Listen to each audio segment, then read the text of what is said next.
상상해보세요. 지금 이 이야기를 듣고 계신 당신은 고대 제국의 아주 강력한 왕입니다. 거대한 아주 피비린내라는 전쟁을 당장 시작하고 싶어요. 하지만 당신은 백성들이나 신하들 앞에서 일장 연설을 하지 않습니다. 대신에 그 거북이의 빼딱지를 가져와서 거기에 시뻘겋게 달궈진 청동 막대를 푹 찔러 넣습니다. 와, 시작부터 아주 살벌한데요. 그렇죠. 그리고 뼈가 쩍하고 갈라지는 소리에 귀를 기울입니다. 당신은 그 갈라진 튼이 곧 신의 목소리라고 선언하는 거죠.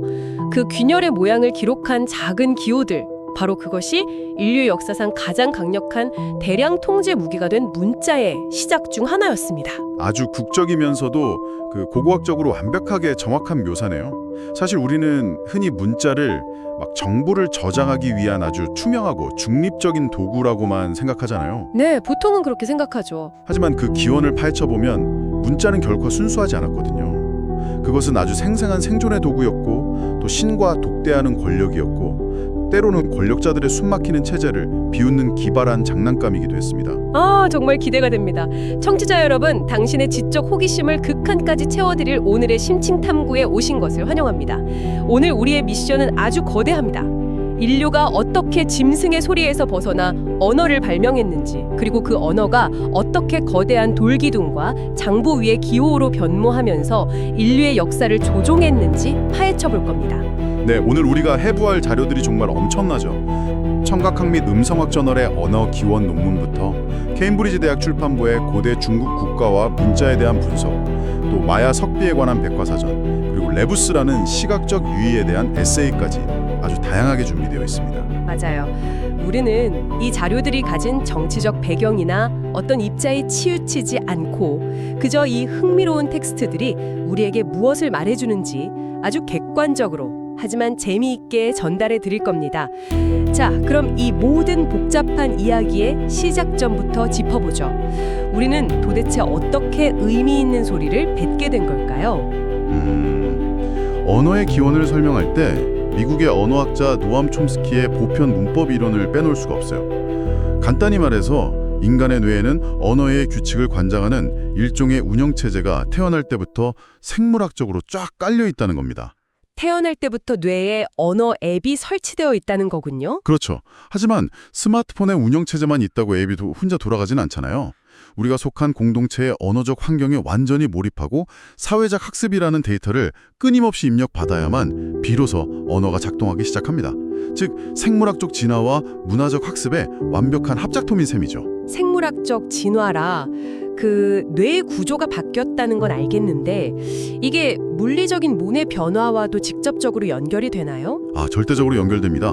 인류가 네 발로 걷다가 두 발로 직립보행을 시작한 게 사실상 모든 것의 출발점이었거든요. 척추가 굳게 서면서 두개골이 커질 공간이 생겼고 또 50만 년 전 호모 하이델베르겐시스 시절부터는 늑간근이 엄청 발달했어요.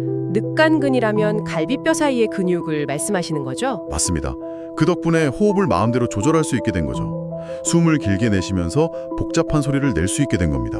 하지만 여기서 가장 중요한 물리적 변화는 직립보행 덕분에 마침내 두 손이 자유로워졌다는 사실입니다. 손이 자유로워진 거랑 말하는 거랑 무슨 상관인지 아직 잘 모르겠는데요. 손이 자유로워지니까 도구를 쥐게 되었고 무엇보다 손가락으로 특정 대상을 가리키는 행위가 가능해졌어요. 학자들은 이 손가락질이야말로 초기 대화를 탄생시킨 결정적 도약이라고 봅니다. 잠깐만요. 손가락으로 무언가를 가리키는 게 그렇게 대단한 건가요? 막 우리 강아지 훈련시킬 때도 손가락으로 간식을 가리키잖아요. 그게 언어 탄생이랑 대체 무슨 관련이 있다는 거죠? 와, 아주 핵심을 찌르셨네요. 강아지한테 손가락질을 해보면요, 강아지는 보통 주인의 손가락 끝을 봅니다. 간식이 아니라요. 하지만 인간의 아기는 부모가 가리키는 그 대상 자체를 봅니다. 아, 손가락 끝이 아니라 손가락이 가리키는 방향 끝에 있는 물건을 본다는 거군요. 네, 단순히 물리적인 방향을 지시하는 게 아니라 저기 있는 저 사물을 나와 함께 보자 라는 이른바 공동주시의 개념이 성립하는 거예요. 상대방이 의도를 읽고 같은 대상을 공유하면서 마음을 연결하는 거죠. 세상에, 그러니까 손가락질은 단순한 제스처가 아니라 너와 내가 지금 같은 것을 생각하고 있다는 걸 확인하는 엄청난 인지적 브릿지였네요. 정확합니다. 이 인지적 도약이 없었다면 사물의 이름을 붙이는 상징적 언어는 영원히 불가능했을 겁니다. 그렇게 서로의 마음을 확인한 인류가 마침내 음성 언어를 막 폭발적으로 발전시켰겠네요. 그럼 문자는요? 말하기 시작했으니까 자연스럽게 막 시도 쓰고 싶고 노래도 기록하고 싶어서 문자를 발명했을까요? 사실 그게 아주 흔한 오해입니다만 프랑스 고고학자 데니스 슈만트 베세라의 연구는 그 낭만적인 환상을 완전히 와장창 깨버립니다. 문자는 어떤 문학적 감수성이 아니라 철저하게 행정적이고 경제적인 압박 속에서 태어났거든요. 경제적인 압박이요? 시집이 아니라 무슨 회계 장부 같은 거였나요? 맞아요. 기원전 3000년경 메소포타미아로 가보면 사람들이 농사를 짓고 잉여 생산물이 막 생겨났습니다. 보리나 에머밀 같은 곡물이 창고에 산처럼 쌓였죠. 아, 그럼 마을이 커지니까 누가 보리를 얼마를 냈고 누가 양을 몇 마리 빌려갔는지 머리로만 기억할 수가 없었겠네요. 그렇죠. 거래량이 인간의 기억력을 초과해버린 겁니다. 그래서 그들은 진흙으로 작은 조각, 즉 토큰들을 만들었어요. 원뿔 모양은 보리 한 바구니, 둥근 모양은 양 한 마리, 약간 이런 식이었죠. 오, 꽤 귀여운 방식인데요? 근데 이 조각들을 자꾸 잃어버리니까 이걸 둥근 진흙 봉투 안에 넣고 밀봉해버렸습니다. 문제는 내용물을 확인하려면 매번 굳어버린 봉투를 깨야 한다는 거였어요. 너무 번거롭잖아요. 아, 닫기 전에 겉에다가 표시를 해두면 되잖아요. 바로 그겁니다.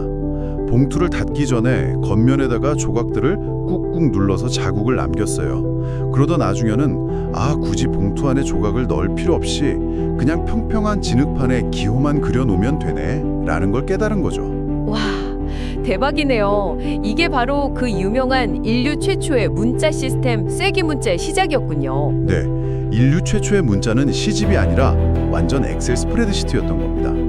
순수하게 곡물 개수를 추적하기 위한 장부에서 시작되었다니 정말 놀랍습니다.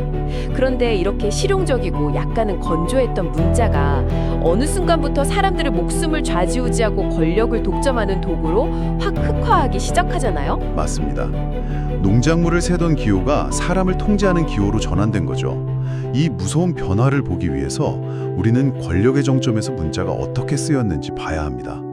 기원전 1200년경 고대 중국 상나라 후기인 무종왕 시대로 가볼까요? 여기서 드디어 그 갑골문이 등장하는군요. 제가 오프닝에서 상상해보라고 했던 그 거북이 빼딱지랑 소 어깨뼈 말이죠. 근데 도대체 뼈를 태우는 거랑 문자가 무슨 상관이었던 건가요? 상나라의 왕들은 전쟁을 하거나 농사를 지을 때, 심지어 왕비가 아들을 낳을지 딸을 낳을지 궁금할 때마다 조상신이나 최고신에게 뜻을 물었습니다. 뼈에 작은 구멍을 파고 아주 뜨거운 청동 막대를 꾹 찢으면 열 때문에 뼈가 막 불규칙하게 쫙 하고 갈라지거든요. 소리만 들어도 약간 소름이 돋네요. 왕과 전속 점쟁이들은 이 균열의 각도와 모양을 보고 신이 전쟁을 허락하셨다 혹은 신이 재앙을 내리실 것이다 라고 해석을 했습니다. 그리고 나서야 그 질문과 신의 답변 그리고 훗날 실제로 일어난 결과를 그 뼈 주변에 문자로 빽빽하게 새겨 넣은 겁니다. 제가 그 케임브리지 대학 출판부 자료를 읽다가 진짜 소름 돋았던 질문들이 있었어요. 그 방이라는 적대 세력이 우리를 공격하는데 이게 신이 내린 재앙입니까? 이런 내용이었죠. 네, 아주 정확히 보셨습니다. 잠깐만요. 그렇다면 그들에게 문자는 단순히 기록하는 매체가 아니었네요. 애초에 그 뼈의 균열을 해석하는 것 자체가 소수의 지배층만 아는 비밀이었을 테니까요. 그렇죠. 거기에 새겨진 문자는 결국 왕의 결정은 곧 신의 명령이다 라는 걸 보여주는 막 군사기밀 암호나 다름없는 거였군요. 아주 예리한 분석입니다. 자료에서 가장 강조하는 것이 바로 그 지점이에요. 상나라에서 문자는 고대 국가의 부, 통치, 군사적 행동을 정당화하는 핵심 장치였습니다. 정당화. 전쟁이라는 건 사람 목숨이 오가는 일이니까 압도적인 명분이 필요했겠네요. 맞습니다.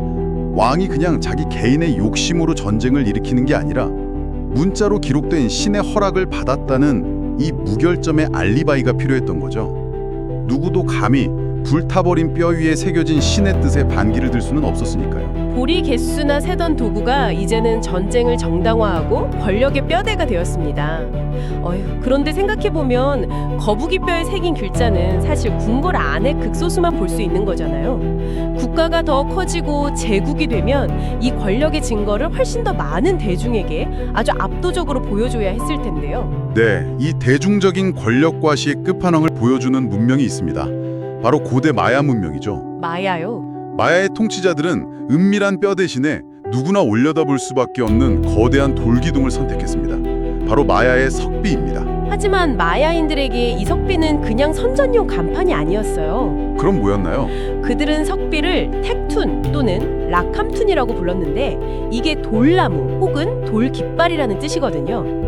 중요한 건 마야인들은 이 텍스트가 새겨진 돌기둥을 왕의 신성한 영혼과 정수가 깃든 살아있는 존재로 여겼다는 겁니다. 돌나무라. 이름 자체는 약간 시적이고 아름답네요. 하지만 차가운 돌덩어리를 살아있다고 부르는 건 그냥 통치자들의 비유적인 표현 아니었을까요? 대중들이 그 거대한 돌을 진짜 생명체로 믿게 만들려면 엄청난 퍼포먼스가 필요했을 텐데요. 바로 그 퍼포먼스가 핵심입니다. 석비는 주로 20년 주기의 달력인 카툰이 끝나는 것을 기념하면서 세워졌는데 이때 칼툰이라는 결박 의식이 행해졌어요. 성스러운 천으로 그 거대한 석비를 꽁꽁 감싸는 의식이죠. 천으로 돌을 감싼다고요? 네. 게다가 온두라스 코판 유적의 입체적인 고부조 석비들이나 무려 60톤 무게에 높이가 10.6m에 달하는 과테말라 퀴리고아 석비, 이를 한번 상상해 보십시오. 왕은 이 거대한 돌 앞에서 자기 몸에 상처를 내어 피를 흘리는 의식을 치렀습니다. 맙소사, 자기 피를요? 뚝뚝 떨어지는 왕의 피, 그리고 그 피가 묻은 종이를 태워서 피어오르는 연기, 멕시코 테오티후아칸의 양양으로 새겨진 틀랄록 신의 안경 쓴 눈과 막 전쟁뱀의 귀괴한 문양들. 대중의 눈에 이 석비는 그냥 문자가 새겨진 돌이 아니라 피를 마시고 신과 교감하는 신성한 지배자 그 자체였던 겁니다. 그러니까 왕이 자기 피를 뿌리는 아주 시각적이고 충격적인 의식을 통해서 그 돌에 생명을 불어넣은 거군요. 광장에 모인 평민들에게 그 10m짜리 돌기둥은 영원히 늙지 않고 자신들을 내려다보는 왕의 영구적인 복제품이었을 거고요. 정확합니다. 아주 완벽한 복제품이죠. 그런데 제가 백과사전 자료를 읽다가 정말 허하고 분노했던 부분이 있습니다. 이렇게 신성하게 여겨졌던 석비들이 현대에 와서 겪는 참혹한 약탈 문제 말입니다. 아휴, 네. 미술품 시장이 정말 어두운 이면이죠. 마야의 석비는 깊은 정글에 엄청 무겁게 방치되어 있어서 통째로 훔쳐가기가 불가능해요. 60톤짜리를 어떻게 들고 가겠어요. 그렇죠. 그래서 약탈자들은 전기톱을 쓰거나 돌에 아주 뜨거운 열을 가해서 산산조각 내는 끔찍한 방식을 씁니다. 오직 미술 시장에서 비싸게 팔릴 만한 왕의 얼굴 부조만 아주 얇게 잘라내는 거예요. 진짜 끔찍하네요. 네, 마차킬라 석비, 이번 같은 정말 귀중한 유물들이 이런 식으로 얼굴만 뜯겨나갔습니다. 이건 비유하자면요, 루브르 박물관에 쳐들어가서 모나리자의 미소 부분만 면도칼로 오려내서 훔쳐가고 나머지 그림과 배경, 캔버스는 전부 불태워 버리는 거랑 똑같잖아요. 미소는 얻었을지 몰라도 그 그림이 왜 그곳에 있었는지 역사적 맥락은 영원히 파괴되는 거 아닙니까? 와, 완벽하고도 뼈아픈 비유입니다. 속비의 옆면이나 뒷면에 새겨진 상형 문자들은 그 유물이 언제, 왜, 어떤 천문학적 사건과 연결되어서 세워졌는지 말해주는 역사적 맥락이거든요. 그걸 다 부숴버리다니요. 약탈자들에게 그것은 그저 무겁고 돈 안 드는 짐일 뿐이니까요. 권력을 영원히 보존하려던 고대인들의 야심찬 문자가 현대의 탐욕 앞에서는 철저하게 해체되어 버리는 셈입니다. 자, 우리는 지금까지 문자가 물건을 세는 도구에서 시작해 신의 음성을 독점하는 뼈가 되고 피를 흘리며 군림하는 돌기둥이 되기까지 문자가 얼마나 무거운 권력이 될 수 있는지 지켜봤습니다.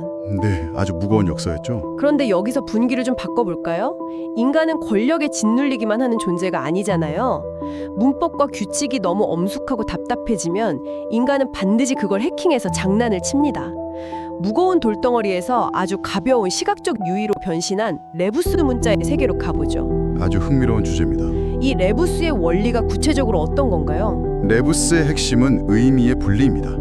그림이 묘사하는 원래의 뜻은 완전히 무시하고 오직 그 그림의 소리, 즉 발음만 빌려와서 전혀 다른 추상적인 단어나 문장을 만들어내는 거죠. 그림에서 소리만 뽑아낸다고요? 예를 하나 들어주시죠. 이집트 신왕국의 가장 위대한 파라오 람세스 2세의 조각상을 떠올려 보십시오.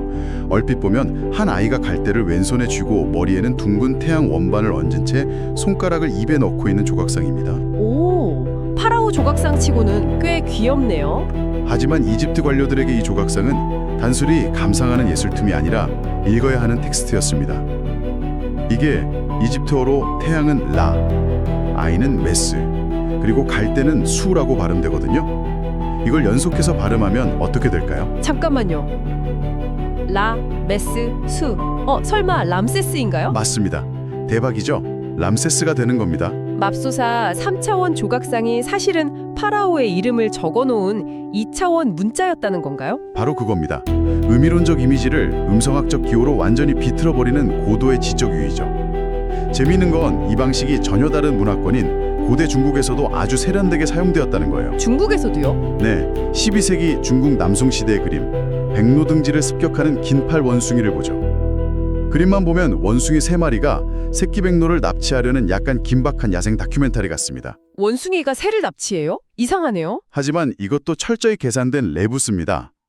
긴팔 원숭이를 뜻하는 한자 원은 으뜸을 뜻하는 원과 발음이 같고 백로를 뜻하는 로는 권세와 부귀를 뜻하는 록과 발음이 비슷하거든요. 아, 발음의 유사성을 이용한 거군요. 네, 그래서 그림의 상황, 즉 3마리 원숭이가 백로를 업다라는 뜻의 삼원등록을 소리내어 읽으면 삼원등록이라는 문장이 됩니다. 삼원등록이요? 그게 정확히 무슨 뜻인데요? 이게 지방시험, 중앙시험, 그리고 황제가 주관하는 최종 전시까지 3번의 과거 시험에서 모두 장원으로 국제해서 엄청난 부귀영화를 누리라는 뜻입니다. 3번 다 1등을 하라는 거네요. 중국 역사상 이 삼원급제를 이룬 사람은 단 16명뿐이었습니다. 즉, 이 비단 그림은 고위 관료나 엘리트들 사이에서 주고받던 최고급 축하 메시지였던 겁니다. 아주 은밀하고 우아하게 문자의 규칙을 비틀어버린 일종의 지적 플러팅이라고 할 수 있죠. 이집트 파라오나 중국의 지배층들은 이 레부스를 무거운 돌이나 아주 비싼 비단에 새겨가면서 자기들만의 고급스러운 예술로 즐겼군요. 그런데 제가 알기로 영국으로 넘어가면 이 문자의 유희가 드디어 대중들의 손에 들어간다면서요? 네, 18세기 영국 7년 전쟁 시기로 가보면 아주 극명한 대조를 볼 수 있습니다. 영국의 신문이나 잡지에는 상형 문자라고 불리는 편지 형식의 레부스가 실렸거든요. 신문에 수수께끼가 실린 거네요. 맞아요. 정치적인 가십이나 전쟁의 진행 상황 같은 걸 그림 수수께끼로 그려 넣었죠. 이집트나 중국처럼 막 영원성을 목적으로 한 게 절대 아닙니다. 영국 대중들은 카페에 앉아서 이 수수께끼를 풀며 낄낄거린 다음에 곧바로 그 종이를 난로에 던져 넣거나 쓰레기통에 버렸습니다. 아, 한번 풀고 버리는 거군요. 네, 문자가 아주 일회적이고 덧없는 대중오락, 즉 팝컬처로 소비된 겁니다. 지금 듣고 계신 여러분, 오늘 아침 출근길에 스마트폰으로 낱말 퍼즐이나 워드 같은 거 푸셨나요?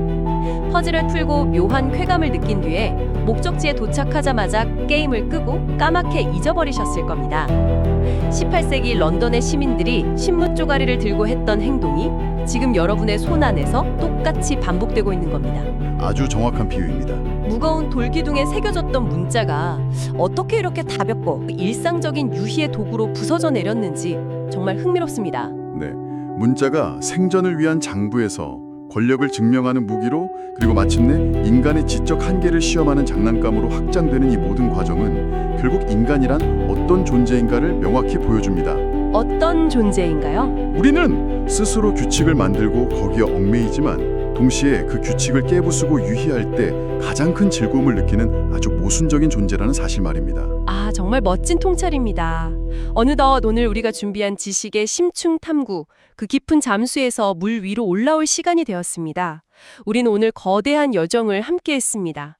인간이 두 발로 서서 손가락으로 세상을 가리키며 마음을 연결했던 그 경이로운 순간부터 메소포타미아의 진흙장부를 지나 상나라의 불타는 뼈가 되어 전쟁을 정당화하고 마야의 광장에서 피 흘리는 60톤짜리 돌나무가 되어 시간을 지배했습니다. 정말 숨가쁜 여정이었죠. 그리고 마침내 이집트와 중국, 영국의 재치 넘치는 그림 수수께끼로 진화하며 우리를 미소 짓게 만들었죠. 그 모든 과정에서 문자는 단 한 번도 고정되어 있지 않았습니다.